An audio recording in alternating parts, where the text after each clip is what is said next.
people saying that they saw him punch you. Well, to be honest, I definitely hit him first. Our focus is to finding Gabby.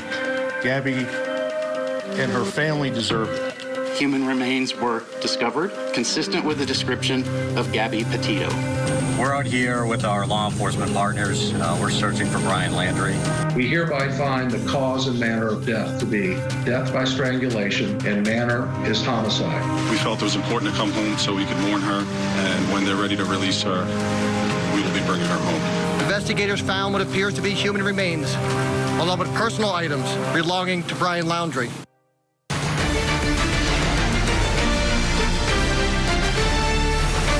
To Court TV Live, I'm Julie Grant. Thank you for being with us on this Monday morning. Remember, the world was searching for Gabby Petito back in 2021. And her remains were later found in the Grand Teton National Forest after her boyfriend, Brian Laundrie, killed her and then left her remains behind. Well, now her family is suing the Laundrie family, claiming that they knew what had happened to Gabby and said nothing while her family continued searching for her. For more on this bitter civil battle, here's Court TV legal correspondent Chanley Painter. In July 2021, 22-year-old Gabby Petito and her fiancé Brian Laundrie set off from New York State on a cross-country trip. She was an aspiring travel influencer who wanted to document her van life adventures on social media. Me and Brian just got up and got ready, made the bed in the tent, set up.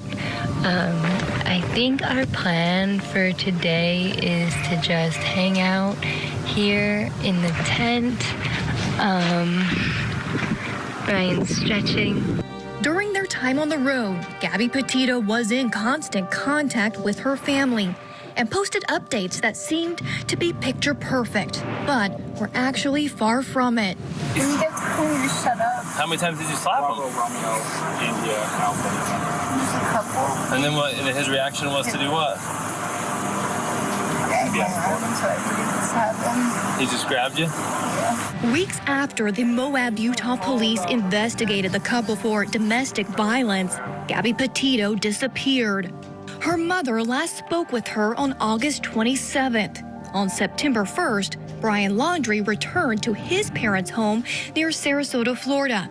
He was driving Gabby's van, and despite pleas from Gabby's parents, he and his family refused to help police in the search for her. I'm asking for help from the parents of Brian, and I'm asking for help of the family members and friends of the Laundrie family as well. On September 19th, Gabby's remains were found in a shallow grave in Wyoming, and Brian Laundrie was on the run. This is the home of Chris and Roberta Laundrie, where Gabby Petito and her fiancé Brian Laundrie lived before their cross-country van life trip.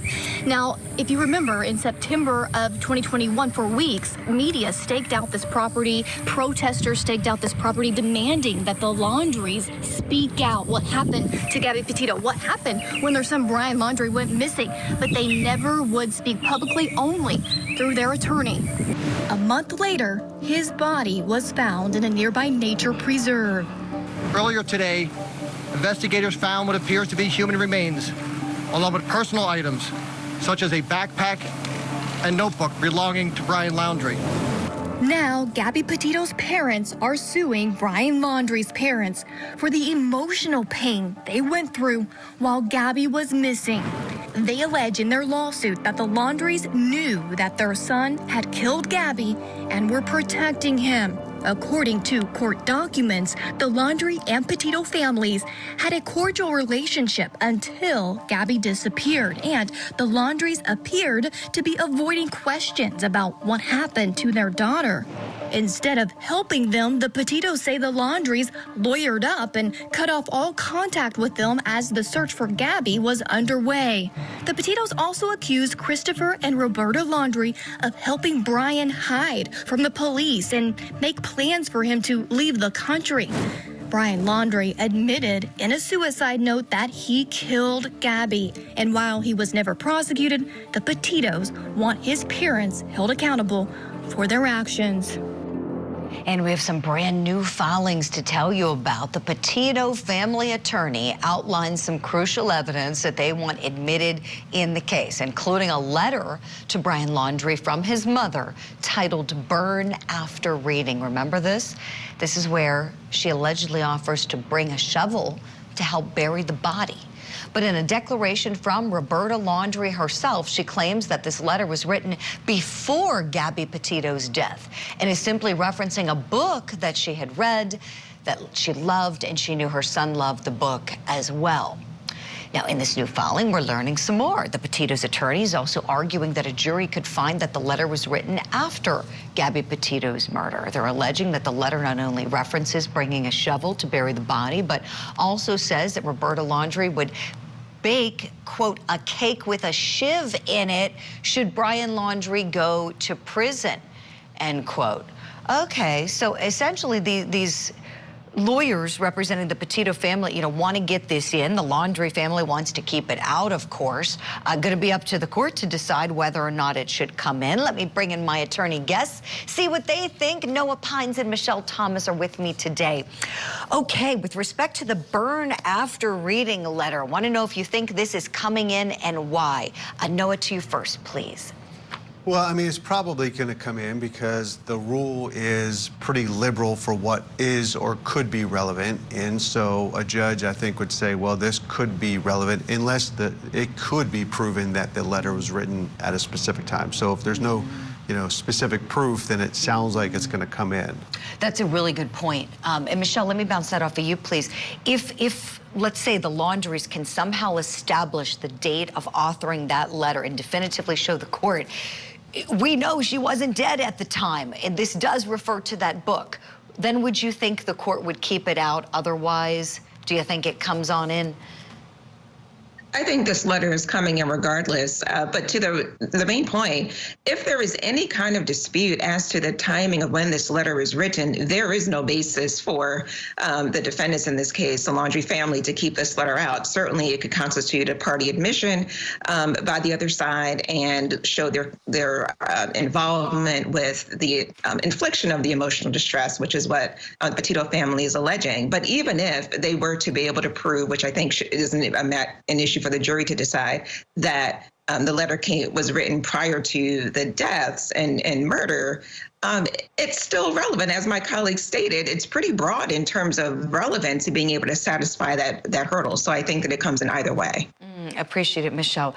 Let's talk a little bit about attorney Steve Bertolino, because to me, this is a whole nother animal. I mean, this is like, okay, so the Petitos and the Laundries are locked in this legal battle. I get why the Petitos are suing the Laundries. They're upset. They feel that they knew that their daughter was dead and allowed them to continue the big search and allow them to suffer mental anguish and anxiety. And Steve Bertolino was the lawyer representing the Laundries at the time, making a lot of public statements on their behalf. But we don't know what Steve Bertolino knew to be true. We don't know what the Laundries told him.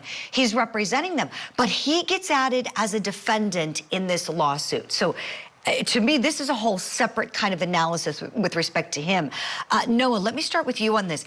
He has counsel now, and on the next court date, May 24th, they're going to request that the judge dismiss this against him, that the Laundries are saying you as the Petitos are saying you, Steve Bertolino, as the Laundrie family attorney, caused us mental suffering and anguish with what you said publicly representing your clients. Do you think that Steve Bertolino is going to be successful getting removed from this case as a defendant? I hope so. Yeah. I mean, because otherwise this is first of all, this suit in general is really not heard of. Right? Thank you, Noah Pines. Thank you. I mean, I understand that the family's hurting, and it's clear, but the Laundries had no obligation to say, oh, by the way, we know your daughter's dead, we know where she is. They don't have to do that, and that's not intentional infliction of emotional distress. But then to sue the lawyer, because now you could have to get into attorney-client privilege of what did he know and when did he know it. And that's a problem, That's isn't it? That's a huge problem. That can't happen. I mean, this is like chilling.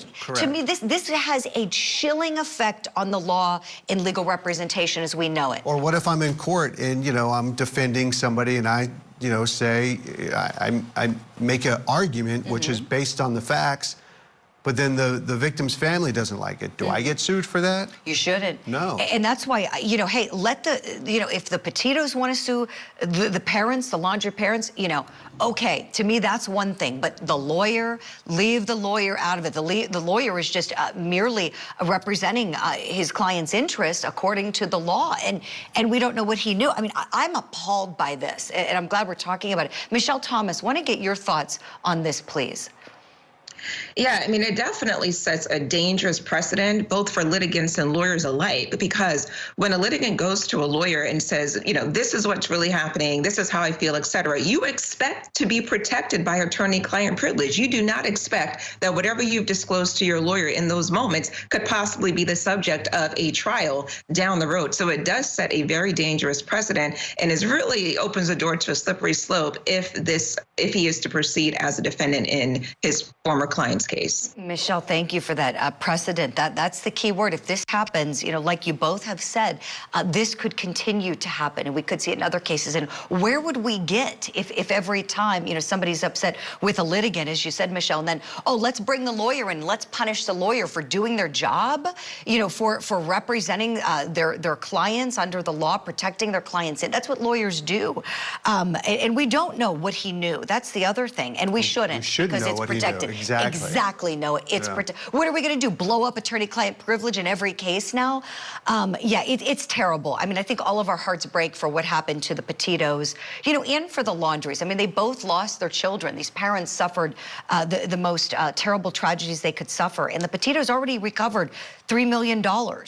For the wrongful death lawsuit. So this lawsuit is separate and apart from that. We'll continue watching it. Got to leave it there.